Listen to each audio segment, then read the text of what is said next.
Selamlar, nasılsınız? Umarım her şey yolundadır. Bu arada kredi kartı limitlerini 100.000 TL'nin altına düşürdünüz mü? Eğer yasalaşırsa sanırım dünyada ilk defa kredi kartlarından bu tarzda vergi alınan ilk ve tek ülke olacağız. Vergi uzmanı Ozan Bingöl'ün dediği gibi artık kazdan tüy yolma dönemi bitti. Sinekten yağ çıkartma dönemi başladı. Bakalım sonumuz hayır olsun diyelim. Neyse, konumuza dönelim. Yine baştan belirteyim. Video bazı arkadaşlar için uzun geliyor olabilir ama açıklama kısmına ben hem bölümlerin başlıklarını hem de o bölümlerin başlıklarının baş taraflarına da dakikalarını koyuyorum. O dakikalara tıklayarak istediğiniz bölümü izleyebilirsiniz. Bir önceki videoyla ilgili teşekkür ederim. Bayağı bir olumlu geri dönüş aldım. Bu arada bazı düzeltmeler yaptı teknik konuda yeterlilik sahibi olan arkadaşlar. Onlara da teşekkür ediyorum. Katkılar da sundular. O videoyla ilgili birkaç düzeltme yapmam gerekiyor. O videoda şunu söylemiştim. LFP bataryaların yaklaşık 3000 döngüden sonra, NMC bataryaların da yaklaşık 1500 döngüden sonra ömürlerini tamamladığını belirtmiştim. Bu ömür tamamlama aslında markalar tarafından da verilen garanti koşulları %70'e kadar kapasitesinin düşmesi diye belirtilir ya. Genel kabul gören bir veridir bu. O nedenle hani %70'e düşmesini ömrünün sonlanması olarak söyledim. Oysa tamamen çöp olma durumu gibi bir şey yok. Batarya kapasitesinin %30'unun kayıp haliyle kullanılması tabii ki mümkün. Yani o şekilde de kullanabilirsiniz ama genelde değiştirilmesi öneriliyor. Değiştirirseniz de geri alınan bataryalar çöp olmuyor zaten. Bu eski bataryaların büyük bir kısmı güneş enerjisinden elde edilen enerjiyi depolamak üzere iş yerlerinde, sanayide ve evlerde kullanılıyor. Yine videoda bataryanın dolum hızıyla ilgili bir örnek vermiştim. Bardak ve kova örneği. Bunu bazı teknik arkadaşlar tabii ki birebir böyle bir şey olmadığı için yazmışlar. Ben bir analoji olarak, yani benzetme olarak bu örneği verdim. Bu konuda yeterliliği ve uzmanlığı çok yüksek olan ve önemli firmalarda yöneticilik yapan Göktan Bey, Göktan Kurnaz. Onun da kanalını daha önceki videoda koymuştum. Yine koyarım aşağıya. Onun kanalında tabii ki daha teknik bir şekilde açıklanıyor. Ama Göktan Bey de bir analoji örneği veriyor, benzetme örneği veriyor. O da mesela otobandan, gişelerden araçların geçiş örneğini veriyor. Orada hızlı geçmeye çalıştıklarında otobanda, gişelerde yığılma olduğunu anlatıyor. Bu da bir analoji, sonuçta benzetme. Dolayısıyla birebir zaten aynı değil. Anlaşılır olması için verilmiş örnekler bunlar. Çoğu insan zaten teknik terimlerle boğulmak istemiyor. Sonuçta bizler o alanda akademik yazılar yazan kişiler değiliz. Daha anlaşılır olması için bu tür benzetmeler yapıyorum. Bunları çok kafayı takmanıza gerek yok bence. Ama yine de bu konuda yeterliliği yüksek arkadaşların muhakkak katkısını bekliyorum. Düzeltmeleri de daha sonraki videolarda yaparım. Yeri gelmişken bir YouTube kanalını da paylaşayım. Ahura Mazda isimli bir YouTube kanalı. Yine açıklamada linkini koyarım. Özellikle Toyota hibrit özelinde tüm hibrit araçlarla ilgili yeterli teknik bilgiye sahip olan ve çok güzel bilgiler veren bir YouTube kanalı. Oraya da bakmanızı öneririm. İlgileniyorsanız diğer hibrit araçlarla ilgili de çok güzel bilgiler var. O videoda yorumlarda diğer hibrit araçlarla ilgili neden karşılaştırma yapmadığım belirtilmiş ve birkaç aracın da teknik verileri kapsamında incelenmesi, BYD Seal U ve MG HS'ye rakip olup olamayacağı, alternatif olup olamayacağı sorulmuş. Ben de ülkemizde satışı yapılan %30 dilime giren ve %30 dilimin dışında da olsa 3 milyon liranın altında olan 3 tane araç var. Onları birazdan inceleyip karşılaştıracağım. Bir ön bilgilendirme ve hatırlatma yapmak istedim. Avrupa Birliği ve Serbest Ticaret Anlaşması dışında kalan ülkelerde üretilen araçlar için %40 ek gümrük vergisi getirilmişti. Bu da Çin'e dair, Çin'de üretilen araçlara dair bir ek gümrük vergisiydi. Yani Çin özelinde çıkartılmış bir ek vergiydi. Yine benzer bir düzenlemeyle Türkiye'de yatırım kararı alan ve teşvik belgesi alacak olan firmalardan bu ek gümrük vergisinin alınmayacağına dair bir düzenleme yapıldı. Ve yine aynı şekilde BYD'nin yatırım kararı alması sonrasında henüz teşvik belgesi almamasına rağmen plug-in hibrit araçlar için ÖTV düzenlemesi yapıldı. 1600 cc'nin altında benzinli motora sahip, aynı zamanda 70 kilometrenin üzerinde de VLTP menzile sahip, 1.350.000 liranın altında vergisiz fiyata sahip olan araçlar için %30 ÖTV düzenlemesi yapıldı. Ancak daha sonra bu %30 ÖTV dilimine giren başka araçların da olduğu görülünce yeni bir düzenleme daha yapıldı. Daha önceden Çin'e üretilen elektrikli araçlar için çıkarılmış olan bir düzenleme vardı. Firmaya ait 7 bölgede 20 servis açma zorunluluğu, çağrı merkezi açma zorunluluğu ve aynı zamanda da çalışanlarının belgeli, sertifikasyonlu olması şartı arandı. Bu şart içinden gelen elektrikli araçlar için düzenlenmişti ama sonrasında plug-in hibrit araçlar için de aynı düzenleme yapıldı.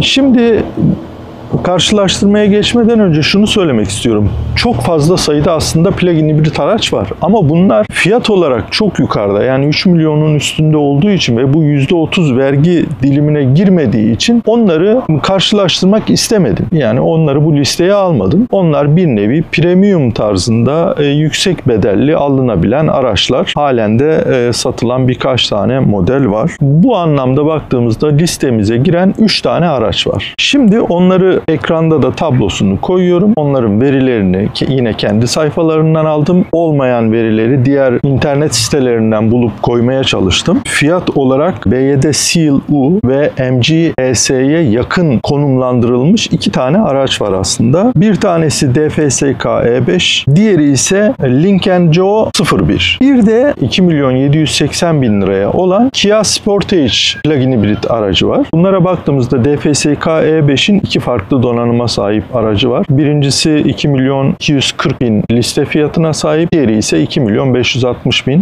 liste fiyatına sahip. Muhtemelen bayilerde indirimli olarak da satılıyordur. Lynk & Co'nun ise 01 aracı 2.099.000 liradan listeye girmiş. Kia Sportage ise 2.780.000 TL. Ancak dediğim gibi bayilerde bir miktar daha indirim yapılıyor. Ben birkaç tane bayi aradığımda evet gerçekten de indirim yapılıyor. Ama bunlardan yeterince sayıda yok anladığım kadarıyla. Bunlardan baktığımızda DFSK E5'in elektrikli motoru çok güçlüyken Lynk & Co'nun ise benzinli motoru daha güçlü. Aynı şekilde Kia Sportage'in de benzinli motoru daha güçlü. Toplam güç olarak baktığımızda ise DFSK E5 ve Lynk & Co burada ön plana çıkıyor. Zaten bu güçten kaynaklı da Lynk & Co ve DFSK E5'in 100 km hıza ulaşması 8 saniyelerin altında. Batarya bilgileriyle ilgili ise hiçbirinin LFP bataryaya sahip olmadığını görüyoruz. Hepsi de NMC bataryaya sahip ama bunu doğrulayan kendi sitesinde açıklamış olan sadece DFSK E5. Şarj ise sadece 6.6 kW hızla DFSK'da, diğerlerinde ise muhtemelen 2.3 ya da 3.7 kW hızla şarj oluyor. Elektrikli menzil ise DFSK E5'te bir tık daha fazla. Yaklaşık 85-87 kilometre civarında. Benzin deposu da DFSK E5'te 60 litreyken diğer ikisinde 42 litre. Çok düşük bir benzin deposuna sahip. Toplam menzil de benzer. Daha önceki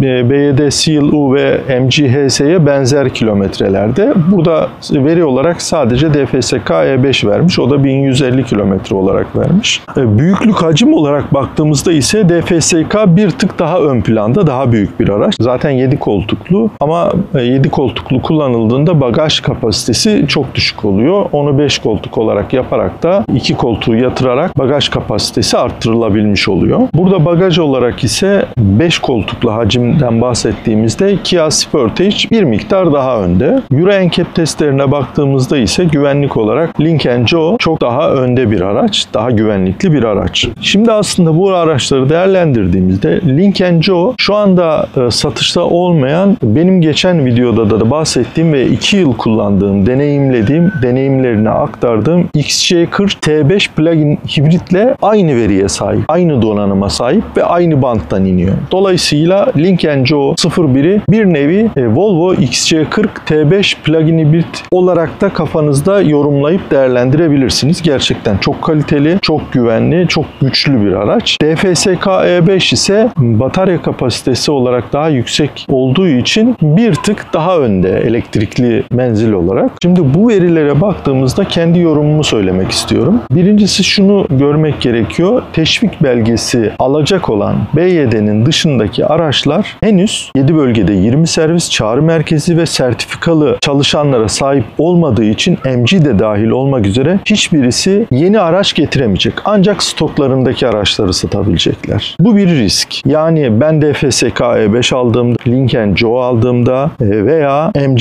HS aldığımda bir riske girmiş oluyorum. Bu sertifikalandırma yani servis açma olayını gerçekleştiremedikleri takdirde veya daha başka bir risk var. Tekrar yeni bir düzenleme yapılabilir. Diyelim ki 20 servis tamamladı. Yeni bir düzenlemeyle başka bir engel konulabilir önlerinde. Böyle bir risk var. Bu konuda MG bir tık daha önde. Buna istekli, gerçekten servis sayısını arttırdı ve görülebildiği kadarıyla belgeyi almak istiyor. Teşvik belgesi alırsa tabii ki %40'lık gümrük vergisinden de kurtulmuş olur. Yoksa %40'lık ek gümrük vergisinden kurtulabilecek olan sadece teşvik belgesini alırsa BYD. Diğerleri %40 ek gümrük vergisini yani Lynk & Co ile DFSK E5'i kastediyorum. %40'lık ek gümrük vergisini koyarak getirmek zorunda. Dolayısıyla bir fiyat dezavantajı var BYD'ye göre. O iki firmanın da. Hatta 3 firmanın da yani MG, DFSK ve Lynk & Co. Bunların fiyat olarak dezavantajı var. Böyle bir risk var. Kia Sportage plug-in hibrit araç ise şu anda zaten yenisi getirilmiyor. Mevcut olan ellerinde de çok az kalmış anladığım kadarıyla. Fiyat bandında yüksek. Dolayısıyla %30'luk fiyat bandına girmediği için onu da karşılaşma listesine dahil etmek çok anlamlı değil ama yorumlarda istendiği için ben karşılaşma listesine koydum. Eğer MG yatırım kararı verir de teşvik belgesi alırsa BYD Seal U'ya fiyat olarak rakip hale gelebilir. Yoksa BYD Seal U'nun karşısında rakip olarak durabilme olanağı çok zayıf. %40 ek